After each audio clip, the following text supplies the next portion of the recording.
Riêng cọp bơ 4 ក្បាល កាលពីព្រេងនាយមានក្រពើធំៗ 4 ក្បាល រស់នៅក្នុងបឹងមួយ ពួកវាសុទ្ធតែជាក្រពើដែលល្មប់ស៊ី និងមានកម្លាំងខ្លាំងពូកែណាស់ ពួកវាតែងតែឆ្លោះប្រកែកគ្នាដើម្បីដណ្ដើមចំណី ហើយមិនចេះជួយគ្នាទៅវិញទៅមកឡើយ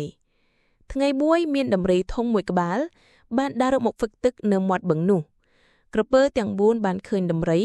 ក៏មានចិត្តចង់ស៊ីដំរីនោះជាចំណី ក្រពើទី 1 បានលូតចេញពីទឹកមុនគេ ហើយខំជើងដំរី ដំរីមានការឈឺចាប់យ៉ាងខ្លាំង ហើយព្យាយាមរើបំរាស់ ក្រពើទី 2 បានស្ទុះមកខំជើងមកខាងទៀត ក្រពើទី 3 និងទី 4 ក៏បានចូលមកខំជើងដំរីមកខាងម្នាក់ទៀត ដំរីមានកម្លាំងខ្លាំង ក៏បានព្យាយាមទាញក្រពើទាំង 4 ឲ្យចេញពីខ្លួន ក្រពើទាំង 4 បានខំជាប់ជើងដំរីយ៉ាងណាន ហើយទាញទម្លាក់ដំរីឲ្យចូលទៅក្នុងទឹក ពួកវាបានប្រយុទ្ធគ្នាជាមួយដំរីយ៉ាងសាហាវ ហើយបឹងទាំងមូលក៏រញ្ជួយ ក្រពើទាំង 4 នាក់ខំប្រឹងទាញដំរីយ៉ាងខ្លាំង ប៉ុន្តែពួកវាធ្វើរៀងខ្លួនមិនបានព្រមព្រៀងគ្នា ឬប្រើកម្លាំងរួមគ្នានោះទេ ក្រពើទី 1 ទាញទៅខាងកើត ក្រពើទី 2 ទាញទៅខាងលិច ក្រពើទី 3 ទាញទៅខាងជើង ហើយក្រពើទី 4 ទាញទៅខាងត្បូង ដោយសារតែពួកវាគ្មានសាមគ្គីភាព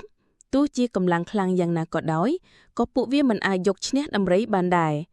ពួកវាបានប្រយុទ្ធគ្នារហូតដល់ហត់នឿយ ហើយអស់កម្លាំងរៀងៗខ្លួន ដំរីបានឆ្លៀតឱកាសនោះ រើបំរាស់យ៉ាងខ្លាំង ហើយបានទាញខ្លួនចេញពីក្រពើទាំង 4 បានដោយសុវត្ថិភាព ដំរីក៏បានរត់គេចខ្លួនបាត់ទឺក្នុងព្រៃ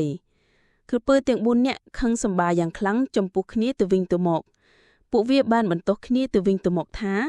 ជាអ្នកដែលធ្វើឲ្យដំរីរត់រួច ទីបំផុត ពួកវាក៏បានឆ្លោះប្រកែកគ្នារហូតដល់ហត់នឿយ ហើយដេកលក់បាត់ទៅ